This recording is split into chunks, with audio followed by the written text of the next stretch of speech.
Parents, this is Mrs. K. I'm glad you could join me. A little over 100 years ago, women did not have the right to vote. So in 1920, it all came down to one state, Tennessee, and whether they would ratify the 19th Amendment so women could have the right to vote.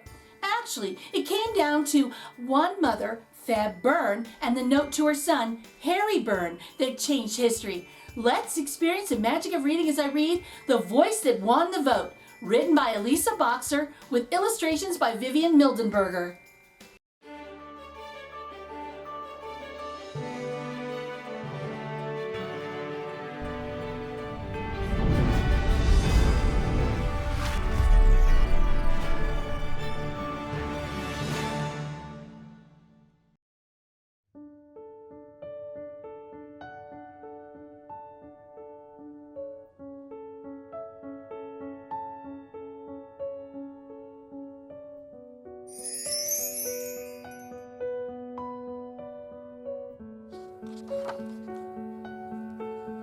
A vote is a voice.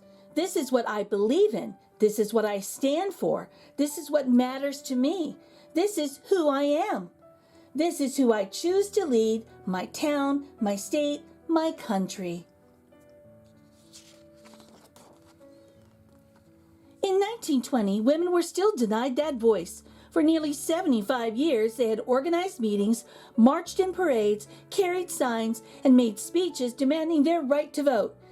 "Say yes to suffrage," they shouted. They wore yellow roses. Yellow means yes. But they were silenced. Other voices drowned them out. Troublemakers. Uncivilized.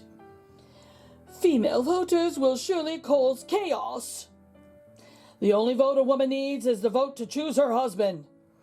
Women with a voice in politics? Nonsense.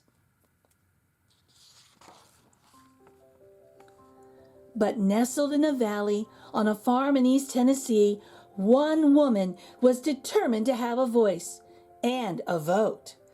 Febb Burn was known around town as smart and strong-willed. At a time when most women didn't go to college, Febb did. She graduated and became a teacher. She read newspapers, magazines, and books. She loved to learn.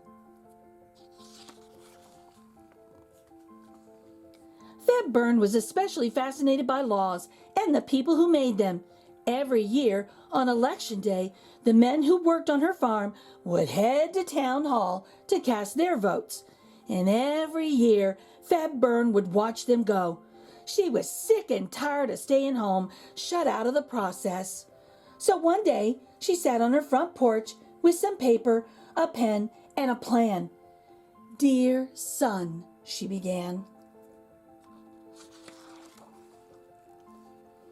A few days later, a letter arrived on the desk of the youngest lawmaker in Tennessee.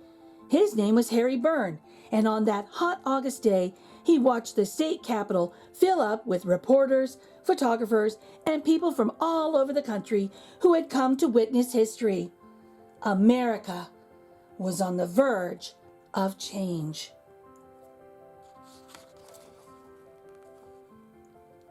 "35 states wanted women to vote, but the country needed 36 to make it law. It all came down to Tennessee, the last state left to vote. If lawmakers in Tennessee said yes, women across the nation would finally be allowed to cast their ballots. If Tennessee lawmakers said no, well, things would stay exactly the same. It was a tie. They would have to vote again." Harry Burn was ready to stand firm for what he believed in. He had voted against women's suffrage in the first round. He knew that most of the people who had elected him hated the idea of women voting. Many of these people were in the audience. They knew they could count on Harry Burn.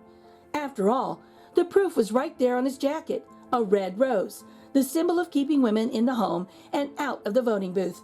The state capitol was filled with more red roses than yellow that day, and everyone knew what that meant. Someone would break the tie with a no. It was time to vote again. Someone did indeed break the tie. Harry Burn. Yes, he said. Oh my. What? The officials in charge asked the young lawmaker to repeat himself. Obviously, he'd made a mistake. Clearly, he'd gotten confused. But there was no mistake. He was not confused.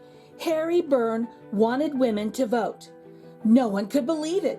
Many of the women who had organized meetings, marched in parades, carried signs, and made speeches were in the audience wearing their yellow roses.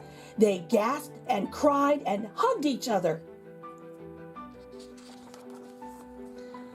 But why did Harry Burn change his vote? I know that a mother's advice is always safest for a boy to follow, he explained.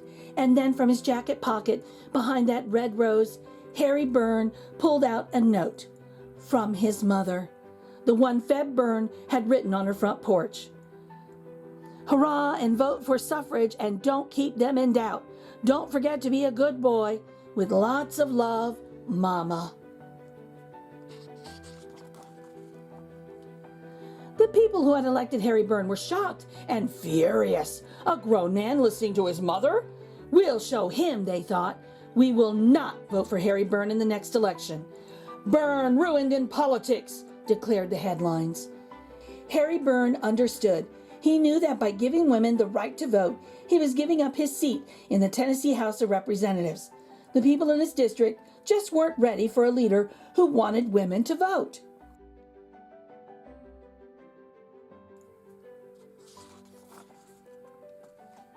He told newspaper reporters, I am happy simply because I followed my conscience. It kept telling me women are people. And voting, he knew, should be the right of all people. He thought again of his mother.